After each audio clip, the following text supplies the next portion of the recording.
जय राम, जय जय राम। श्री राम जय राम, जय जय राम। बोलिए सियावर रामचंद्र महाराज की जय। श्री राम जी की सेना समुद्र के किनारे पहुंच गई। वीर बानर भालू वहां पर फल फूल का भोजन करने लगे। उधर लंका में जब से हनुमान जी लंका को जलाकर गए हैं, राक्षसों के मन में डर बैठ गया। हनुमान जी के चले जाने पर भी राक्षसों की आँखों में हनुमान जी की विकराल मूर्ति बनी हुई है। बस घर घर में यही चर्चा होती रहती है कि अब राक्षसों की खैर नहीं।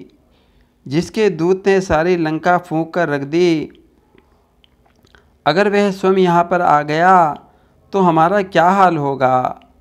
घर घर में यही चर्चा होती रहती है।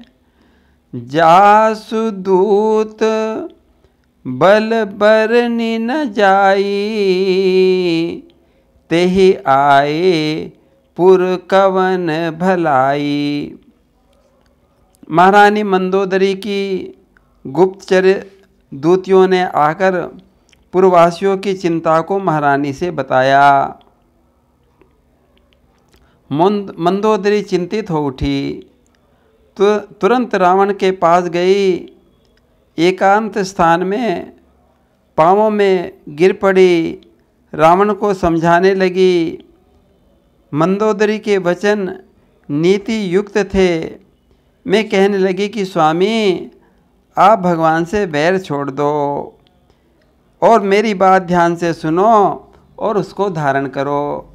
देखो, रामदूत हनुमान की करनी का विचार आते ही निशाचरियों के गर्भ गिर जाया करते हैं। हे स्वामी, यदि भला चाहो तो अपने मंत्री को बुलाकर उसके साथ सीता को यहाँ से भेज दो। ये सीता तो शरद ऋतु की रात्रि के समान हैं, जो हमारे हरे भरे कमल जैसे कुल का नाश कर देंगी। हे नाथ, सीता जी को दिए बिना तो शंभु और ब्रह्मा जी भी तुम्हारा भला नहीं कर पाएंगे। सुनहु नाथ, सीता बिन दीन है, हित न तुम्हार शंभु अज कीन है। हे नाथ, और सुनो, ये राम जी के जो बाण हैं ना, ये तो सर्पों के समान हैं। ये सब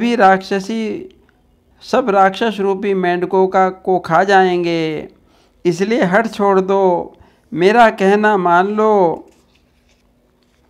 जब महारानी मंदोदरी ने रावण को खूब समझाया तो जगत प्रसिद्ध अभिमानी और दुष्ट रावण ठठाकर हंस पड़ा।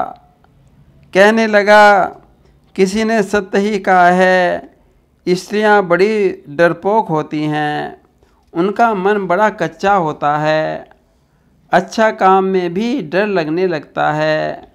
अरे, अगर बंदरों की सेना आ भी गई तो राक्षस उन सबको खा जाएंगे, अपनी भूख मिटाएंगे, इसमें डरने की कौन सी बात है। और एक बात बताओ, त्रिलोक विजयी रावण की पत्नी होकर भयभीत होती हो, यह तो बड़ी हंसी की बात है। मेरे डर से तो लोकपाल भी कांपते हैं। यह कहकर रावण ने मंदोदरी को छाती से लगा लिया, हंसने लगा, बड़े अभिमान से सभा में जाकर बैठ गया। मंदोदरी अब विचार करने लगी, किससे कहें, अपनी चिंता किसको बतावें। रावण तो सुनता नहीं। मन सोचने लगी, मेरे पति पर विधाता ही प्रतिकूल हो गए। उधर रावण सभा में जाकर बैठा ही था कि खबर आ गई कि वानर सेना समुद्र के उस पार पहुंच गई। तब उसने मंत्रियों से पूछा कि हे मंत्रियों, जो उचित सलाह हो तो हमें बताओ। तब मंत्री लोग हंस पड़े, कहने लगे, महाराज आप चुप कर बैठिए, कोई कार्रवाई करने की जरूरत ही नहीं है। आपने तो सुर असुर सभी को जीत लिए, फिर मनुष्य और बानर किस गिनती में हैं। ये रावण के जो मंत्री हैं ना, बड़े धूर्त तोड़ चापलूस हैं। रावण को सुना सुना कर उसकी बड़ाई करते हैं, इसलिए रावण को भी विनाश की ओर ले जा रहे हैं। सही सलाह नहीं दे रहे।